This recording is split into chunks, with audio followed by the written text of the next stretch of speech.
Vallabhaneni Vamsi bail petition పై AP ప్రభుత్వం సుప్రీంకోర్టుకు వెళ్లింది. సుప్రీంకోర్టు అడ్వకేట్ ఆన్ రికార్డ్స్ కు ఏపీ ప్రభుత్వం ఆదేశాలు జారీ చేశారు. గన్నవరంలో మట్టి అక్రమ తవ్వకాలపై విజిలెన్స్ నివేదిక ప్రకారమే కేసు నమోదు చేసినట్టు చెప్పారు. ఏసీబీ కేసులో పీటీ వారెంట్ అమలు చేస్తున్నామని కూడా సుప్రీంకోర్టు దృష్టికి తీసుకువెళ్లారు.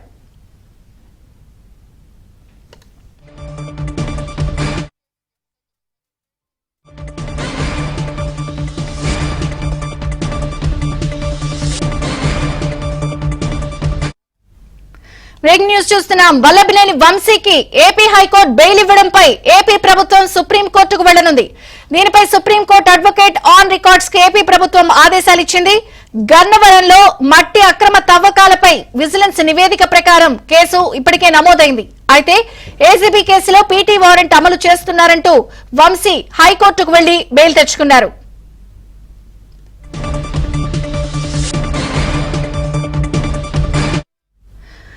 వల్లభనేని వంశీ బెయిల్ పిటిషన్ నిమిత్తం ఇప్పటికే సుప్రీంకోర్టు ఆశ్రయించిన నేపథ్యంలో మరొక పక్కన ఏపీ ప్రభుత్వం కూడా పిటిషన్ వేసింది. పూర్తి వివరాలు ఏపీ బ్యూరో చీఫ్ రామారావు అందిస్తారు. రామారావు. విజయ్ చంద్రిక గన్నవరం మాజీ ఎమ్మెల్యే వల్లభనేని వంశీకి మట్టి అక్రమ తవ్వకాల కేసులో ఏపీ హైకోర్టు ఇచ్చిన బెయిల్ ను సుప్రీంకోర్టులో సవాల్ చేయాలి అని చెప్పి ఏపీ ప్రభుత్వం నియమించింది. హైకోర్టు పబ్లిక్ ప్రాసిక్యూటర్ ఇచ్చిన నివేదిక మేరకు రాష్ట్ర ప్రభుత్వం ఈ నివేదికను పరిశీలించిన అనంతరం హోంశాఖ సెక్రటరీకి ఆదేశాలు ఇచ్చింది. ఈ రోజు హోంశాఖ సెక్రటరీ దీనికి సంబంధించిన జీవో జారీ చేసి వెంటనే సుప్రీంకోర్టులో స్పెషల్ లీవ్ పిటిషన్ దాఖలు చేయాలి అని చెప్పి అడ్వకేట్ ఆన్ రికార్డ్స్ ను ఆదేశించారు.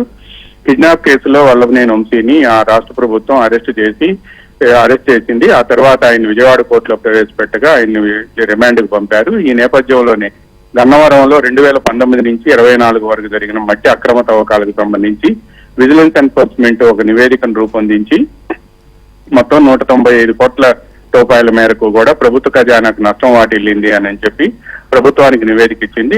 ఈ నివేదికను ప్రభుత్వం ఏసీబీకి పంపించి కేసు నమోదు చేయాలని ఆదేశించింది. ఏసీబీ కేసు నమోదు చేసిన వెంటనే తాను ఇప్పటికే జైల్లో ఉన్నానని, దీనిపై పీటీ వారెంట్ దాఖలు చేసే అవకాశం ఉందని, అందువలన తనకు బెయిల్ ఇవ్వాలి ఈ కేసులో అని చెప్పి కూడా వెకేషన్ కోర్టులో వల్లభనేని వంశీ పిటిషన్ దాఖలు చేశారు. ఈ పిటిషన్ పై హైకోర్టు విచారణ జరిపి ఆయనకు బెయిల్ ఇచ్చింది. అయితే అక్రమ మైనింగ్, అదేవిధంగా 195 కోట్ల రూపాయల మేరకు రాష్ట్ర ప్రభుత్వానికి నష్టం వాటిల్లిన కేసులో దీనిపై సుప్రీంకోర్టులో అప్పీల్ చేయవచ్చు అని చెప్పి ప్రభుత్వానికి పబ్లిక్ ప్రాసిక్యూటర్ నివేదిక ఇచ్చారు.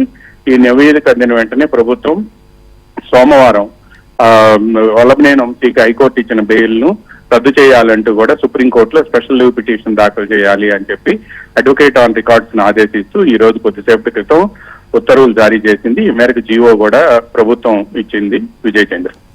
Thank you Ramarao.